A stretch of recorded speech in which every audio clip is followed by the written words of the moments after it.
Crohn, il y a tout un contingent de localisations qui sont les atteintes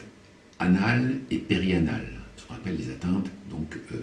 proctologiques de la maladie de Crohn, qui n'existent pas dans la rectocolite, au point même qu'une rectocolite qui a une atteinte anale, pour nous, c'est une maladie de Crohn. Vous avez deux grandes catégories de lésions. Vous avez des lésions qui sont simplement ulcérées, qui ressemblent à des fissures, à des petites déchirures qui se font au niveau de l'anus,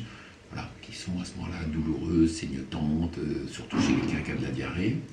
Et puis, vous avez également des atteintes qui se caractérisent par un ulcère, donc ça creuse dans la paroi du canal anal, et ça va être le point de départ d'une infection qui traverse les différents, qui traverse un peu le sphincter, qui arrive dans la fesse, qui donne un abcès, et lorsque l'abcès se vide, ça devient une fistule. Abcès et fistule sont en fait la même maladie infectieuse, pris à deux stades différents.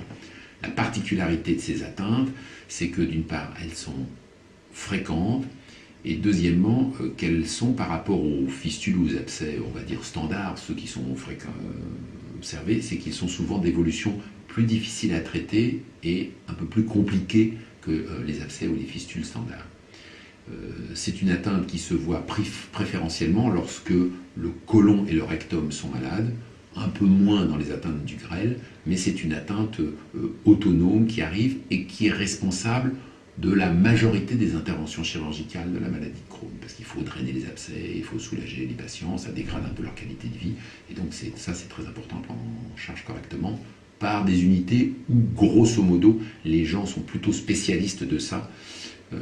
faut que ce soit pris en charge par des gens qui connaissent bien la maladie.